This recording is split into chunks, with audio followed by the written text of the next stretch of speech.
ایک پیا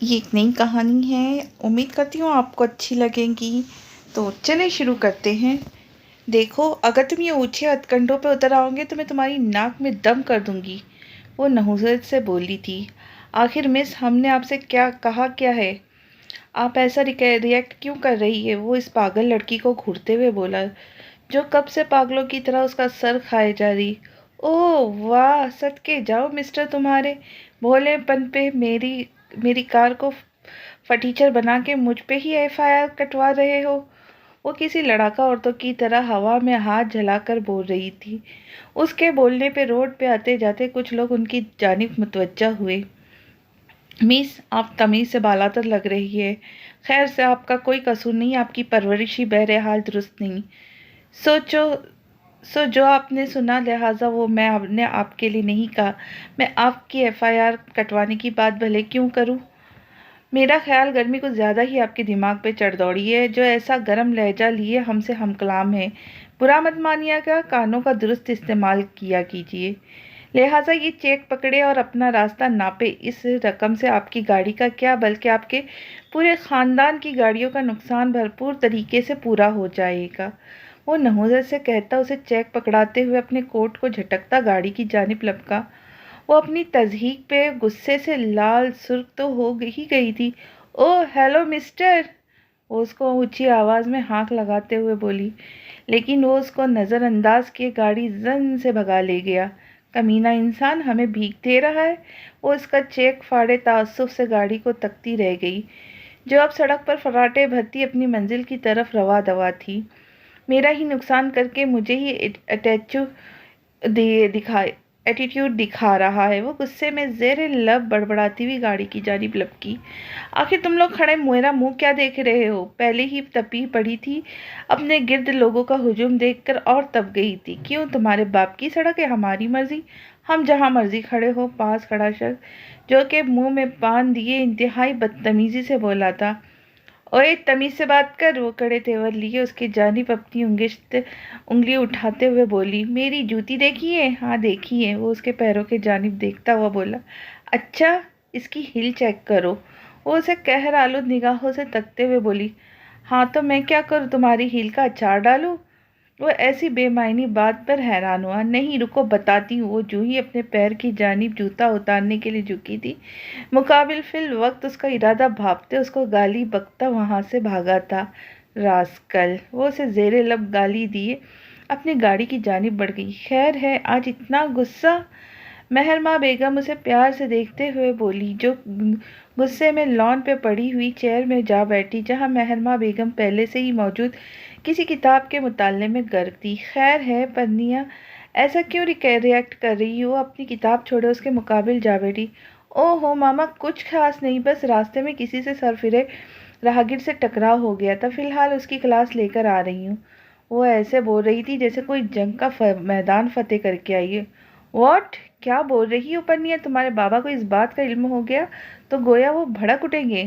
تم جانتی ہو، تمہارے انہی الٹے کاموں سے تمہارے بابا کا غصہ آسمانوں کو چھونے لگتا ہے، وہ اسے گھورتے ہوئے بول رہی تھی۔ پر مقابل بھی پرنیا اسفند میر تھی، جو ایک نیڈر باہمت لڑکی تھی اور انہی کاموں کی وجہ سے پورے ایریا میں مشہور تھی۔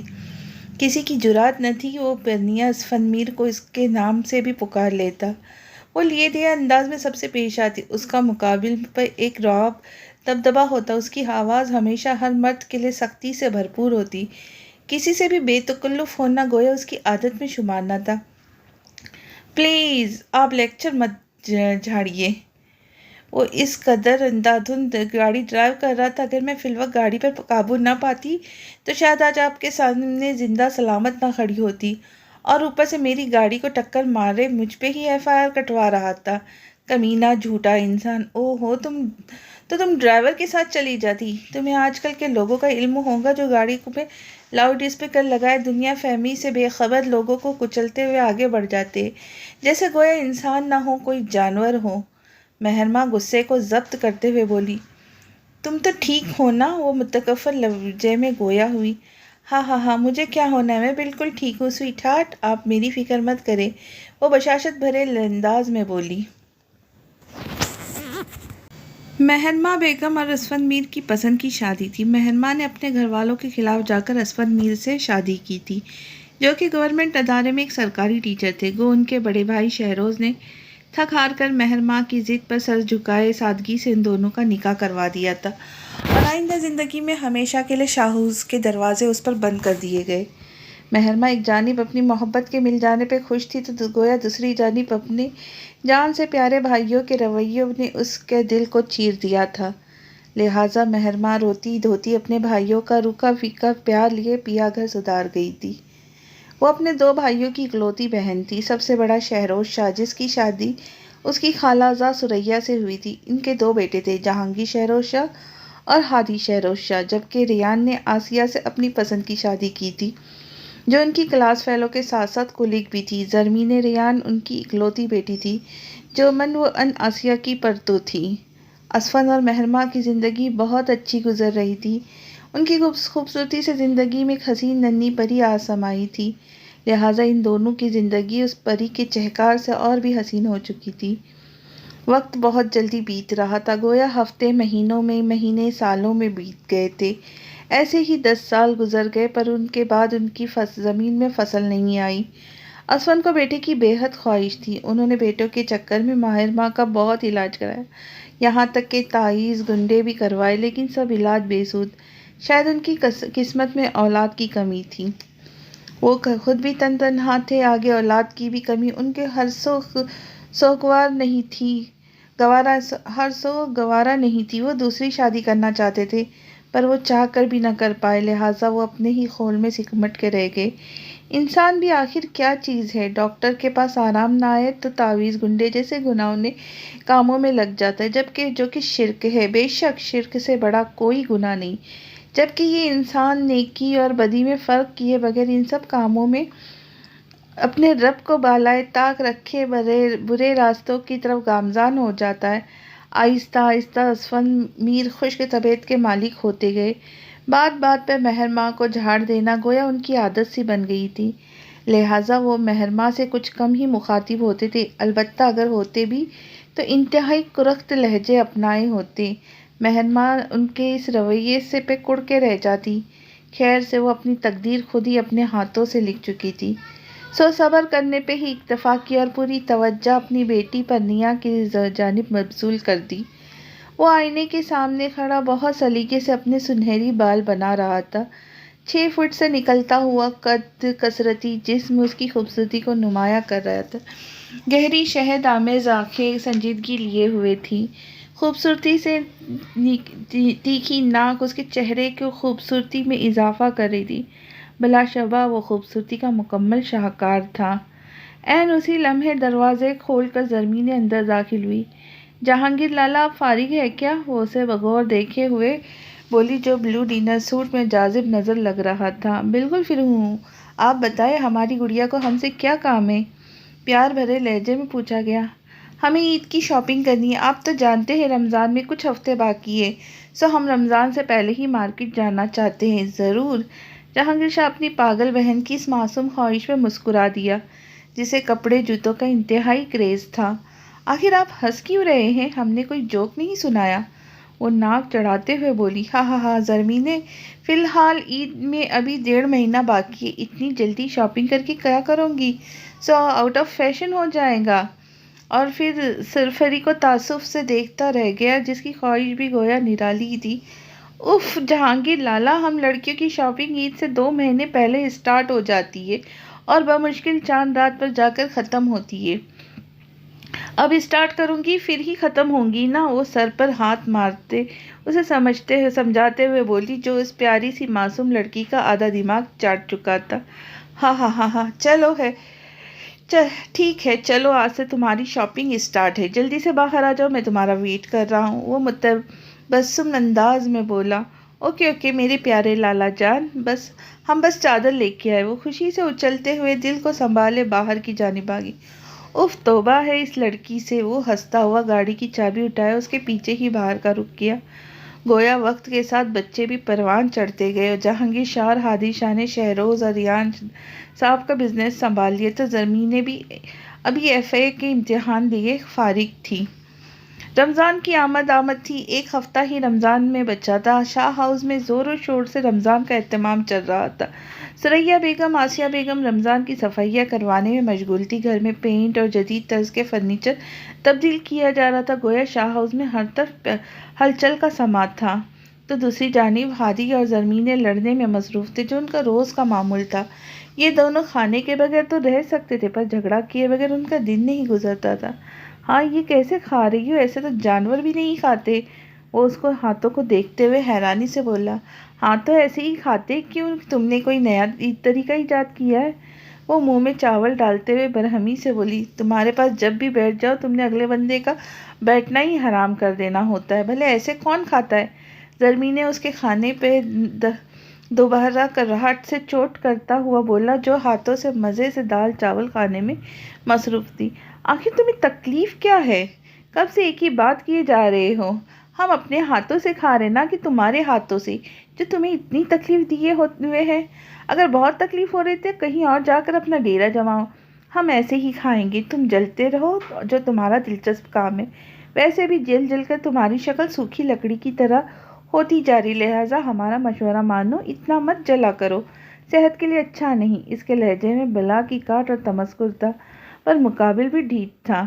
اوہ ہو زرمینے میڈم، تم میری خوبصورت شکل پہ جاؤ گی، جس شکل پہ پوری یونی کی لڑکیاں مرتی تھی اور پھر گش کھاتے اٹھتی تھی، وہ میری خوبصورتی کی دیوانی تھی۔ یاد ہے تمہیں ساتھ والی پڑوسیوں کی لڑکی میری عشق میں خودکشی کر کے مر گئی تھی؟ اب عنقریب تم بھی اس سوکھی لکڑی کی مانی شکل پر اپنا دل ہار بیٹھو گی۔ ہادی شوق لہجے میں اسے چڑھاتا ہوا بولا تھا۔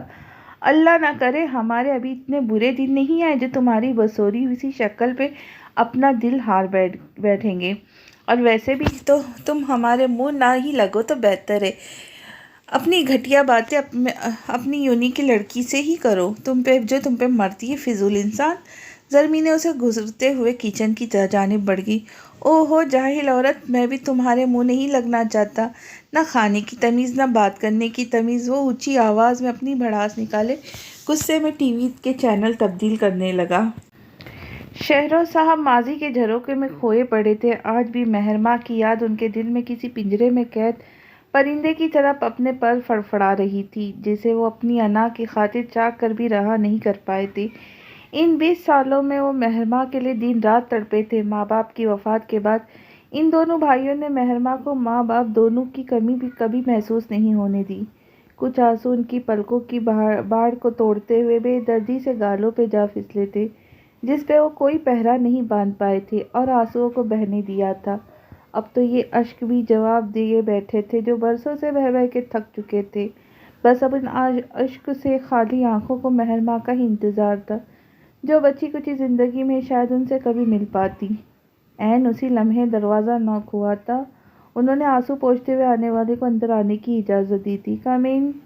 آنے والا اجازت مل جانے پہ فوراً اندر داخل ہوا۔ کیسے ہے ڈیڈ؟ آپ کی کچھ طبیعت ٹھیک نہیں لگ رہی۔ خیریت ہے؟ وہ ان کی صرف آنکھوں کو دیکھتے ہوئے بولا، جو غم کی اور آنسوں سے نڈال ہوئے پڑی تھی۔ جہانگیر شاہ کا لہجہ متفکر سے بھرپور تھا۔ خیریت ہے۔ شہرو صاحب کھوئے ہوئے لہجے میں بولے تھے۔ ڈیڈ، کیا آپ پھپھو کو معاف نہیں کر سکتے؟ کیا آج بھی آپ اس دنیا سے ڈر رہے، اس معاشرے میں بستے ہوئے لوگوں سے خوف کھائے ہوئے ہیں؟ آپ آج سے تقریباً 20 سال قبل پیچھے رکے ہوئے ہیں۔ ان کو معاف کر کے اپنی زندگی میں آگے بڑھے، اپنے آپ کو اتنی اذیت مت دے۔ میرے نزدیک وہ کوئی جرم نہیں تھا۔ مہرماں پھپھو نے گھر سے بھاگ کر شادی ہرگز نہیں کی تھی، بلکہ اپنے دونوں بھائی کی رضامندی سے ہی ان کا نکاح ہوا تھا، اور وہ آپ دونوں کے پیر کے سائے تلے ہی اس گھر سے رخصت ہوئی تھی۔ اگر میں ہوش میں ہوتا تو میں کبھی بھی اپنی جان سے پیاری پھپھو کے ساتھ یہ سب نہ ہونے دیتا۔ ہر انسان کو اپنی زندگی میں فیصلہ لینے کا حق ہوتا ہے ڈیڈ، چاہے وہ مرد ہو یا عورت۔ انہیں اپنے فیصلوں کے پابند بنا کے ان کی زندگی کو اجرن مت ہونے دو۔ اگر وہ اپنی من پسند شخص کے ساتھ زندگی گزارنا چاہتی ہے تو اس میں کوئی مضحکہ نہیں، لہٰذا والدین اور بھائیوں کو بھی حق بنتا ہے کہ وہ ان کی رضامندی پہ اپنا سر جھکائے، انہیں رخصت کر دے، جو کہ قرآن میں بھی اللہ تعالیٰ نے کھلم کھلا بیان کر دیا ہے۔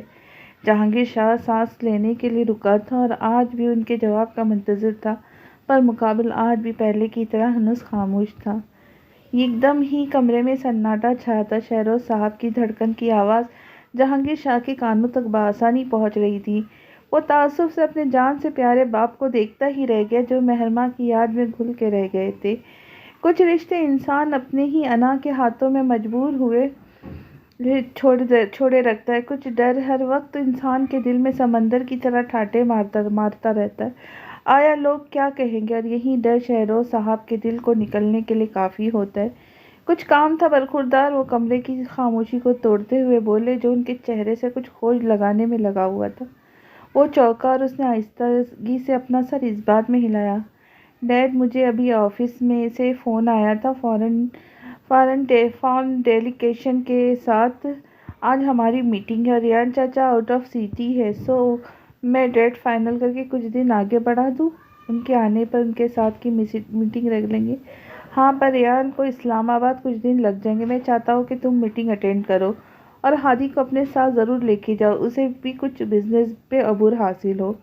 ہاں ہاں ہاں بالکل ڈیڈ، بس وہ تھوڑا سا بے فکر ہے، وقت کے ساتھ از خود سمجھ جائے گا، وہ کہا لگاتے ہوئے بولا جو بزنس میں بالکل بھی سیریس نہ تھا اور انتہائی لاپرواہ بھی تھا۔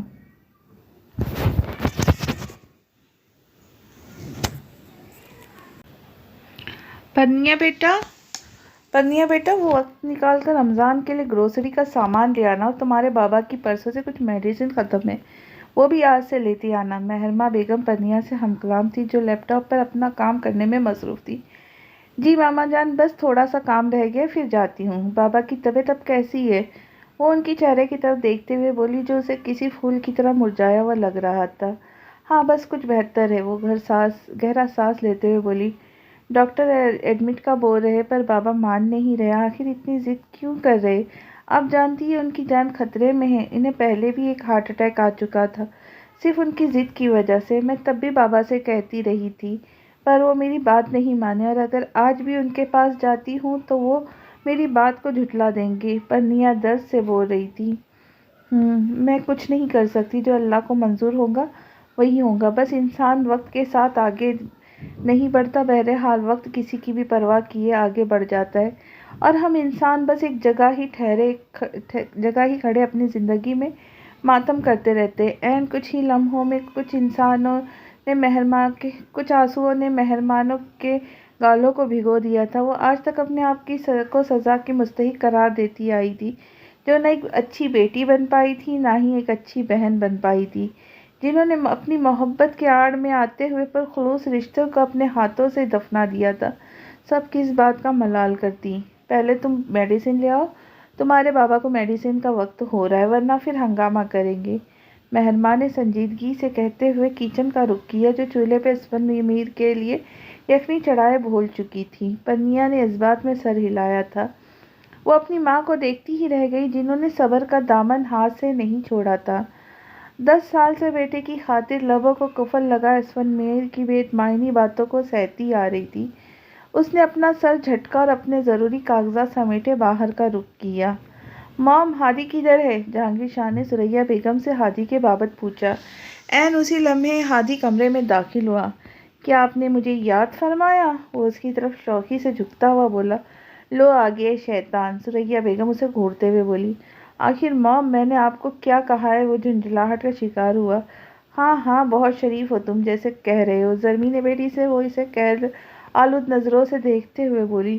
میں تو کچھ نہیں کہہ رہا تھا، وہ بے ربط انداز میں بولا۔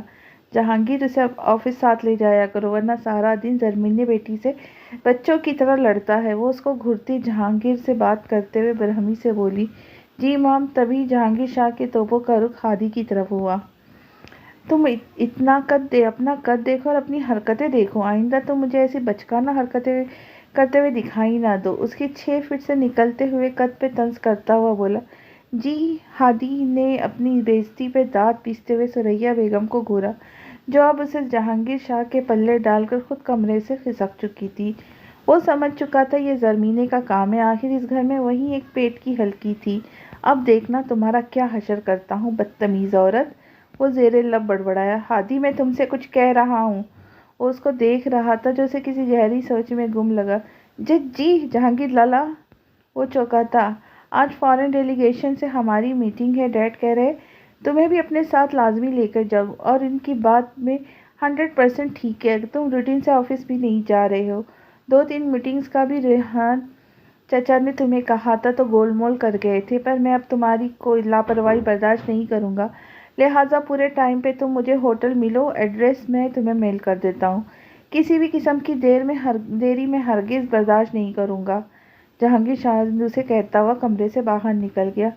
اف، کیا مصیبت گلے پڑی، اب یہ فضول سی میٹنگ بھی اٹینڈ کرو، اس سے اچھا تو بندہ زہر کھا کر ہی مر جائے۔ ہادی غصے میں الماری سے اپنا بلیک ڈنر سوٹ نکالتا ہوا زیر لب بڑبڑایا۔ مجھے جلد از جلد کنفرم کر کے بتاؤ میٹنگ آج کتنے بجے ہے؟ جہانگیر شاہ اپنی سیکرٹری تارا سے کہتا ہوا بولا، جو کافی تیزی سے اپنے آفس کی جانب بڑھ چکا تھا، اور پیچھے کھڑی تارا اس کے سحر انگیز شخصیت میں کھو سی گئی تھی، جس کا غصہ ہر وقت اس کے چہرے سے چپکا رہتا تھا، جبکہ غصے سے بھرپور اس حسین چہرے کے نشیب و فراز اور بھی دل نشین لگتے تھے۔ وہ بلا شبہ ایک شہزادے کی آن بان رکھتا تھا۔ اف، کیا خوبصورتی ہے، میں نے ایسا حسین مرد کہیں نہیں دیکھا، وہ بے باکی سے بولی تھی۔ مس تارا جی، سر کچھ کہہ کے گئے ہیں، وہ جو اس کے سحر میں کھوئی ہوئی تھی مہران کی آواز پہ اچانک چونکی، جو اس کا کلیگ تھا۔ سن بھی رہی ہو تم مجھے؟ ہاں، کیا بکو، کیا کہہ رہے ہو؟ وہ جلتے بھنتے لہجے میں گویا ہوئی۔ اگر تم تھوڑی دیر اور یہاں کھڑی رہی تو خیر سے آفس سے آؤٹ بھی ہو سکتی ہو، اور شاید تم جانتی ہوں گی مسٹر جہانگیر شاہ وقت کی پابندی کے قائل ہے۔ وہ اس پہ طنز کرتے ہوئے بولا، مسٹر مہران، میں جانتی ہوں تم اپنا کام کرو، مجھے میرا کام مت سکھاؤ تو بہتر ہوگا۔ وہ اسے گھورتے ہوئے اپنے کیبن میں آئی اور محویت سے میلز چیک کرنے لگی۔ دوسری جانب سے میل کا جواب پا کر جہانگیر شاہ کے آفس کی طرف بڑھی۔ سر، میں آئی کم ان؟ کم ان، وہ لیپ ٹاپ پر کچھ ٹائپ کرتے بولا۔ Sir, today your meeting is at Nishat emporium hotel at 4 PM۔ Sir, آج آپ کی میٹنگ شام 4 بجے نشاط ایمپوریل ہوٹل میں ہے، وہ مخصوص انگریزی لہجے میں بولی۔ تھینک یو مس تارا، یہ فائلز پکڑے، ان کو اچھے سے چیک کرے اور گاڑی میں رکھوا دے، پر دھیان سے کوئی بھی پیپر مس نہ ہو، اور ہادی کو یہ ایڈریس میسج کر دے۔ وہ جلد از جلد ہوٹل پہنچے، وہ ایک رعب سے کہتا آفس سے باہر نکلتا چلا گیا۔ تائی جان، ہادی نظر نہیں آ رہا؟ وہ حیرانی سے ثریا بیگم سے ہادی کے بابت پوچھتے ہوئے بولی، جو دوپہر سے اسے نظر نہیں آیا۔ نالائق آج آفس گیا ہے، وہ چولہے پہ دودھ چڑھاتے ہوئے پیار سے بولی۔ اوہ واو، ریئلی تائی جان، ہمیں یقین نہیں آ رہا، وہ آفس کیسے چلا گیا جو آفس سے کوسوں دور بھاگتا تھا؟ ہاں ہاں، جہانگیر کے ساتھ گیا ہے، وہ ہنستے ہوئے بولی تھی۔ کیا باتیں ہو رہی؟ آسیہ بیگم کچن میں داخل ہوتے ہوئے بولی۔ موم، آپ کا موسٹ فیوریٹ ٹاپک ہادی شاہ، وہ ایک ایک لفظ چباتے ہوئے بولی، جو شیلف پہ چڑھ کر بیٹھ چکی تھی۔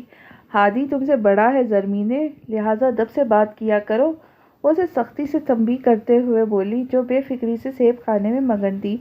آسیہ، کیوں ہر وقت بچی کو ڈانٹتی رہتی ہو؟ ثریا بیگم زرمینے کی سائڈ لیتے ہوئے بولی، جو گھر میں ان کے جہانگیر شاہ کی سب سے لاڈلی تھی۔ کسی کی بھی جرات نہیں ہوتی وہ زرمینے ریان شاہ کو کچھ کہہ دیتا، اور ہادی کبھی کبھی یہی بات ہضم کرنا مشکل ہو جاتا، وہ جو ہادی کی ہر بات ثریا بیگم اور جہانگیر شاہ کو بتا دیتی تھی۔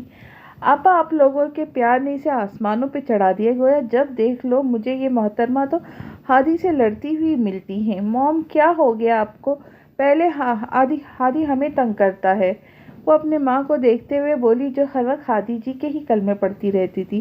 اچھا بس کرو آسیہ، بچی ہے، وقت کے ساتھ سمجھ جائیں گی، ابھی تو 18 کی بھی نہیں ہوئی، وہ پیار سے زرمینے کو دیکھتے ہوئے بولی، جو آسیہ بیگم کو دیکھ رہی تھی۔ ہاں ہاں ہاں موم، اپنا موڈ تو ٹھیک کرے۔ اچھا، اب میں نہیں لڑتی، پکے والا پرومس۔ بہرحال اگر وہ مجھے تنگ کرے گا تو میں اس کا جواب بھرپور طریقے سے دوں گی۔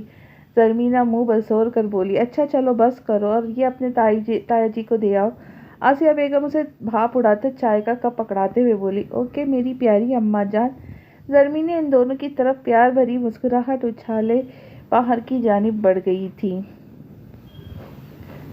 مس تارا، کیا آپ نہیں جانتی تھی میں نے آپ کو کیا وارن کیا تھا؟ آخر آپ کا دماغ کدھر ہوتا ہے؟ وہ غصے سے پھٹ پڑا تھا، جس کی وجہ سے کروڑا کی ڈیل پینڈنگ پہ چلی گئی تھی۔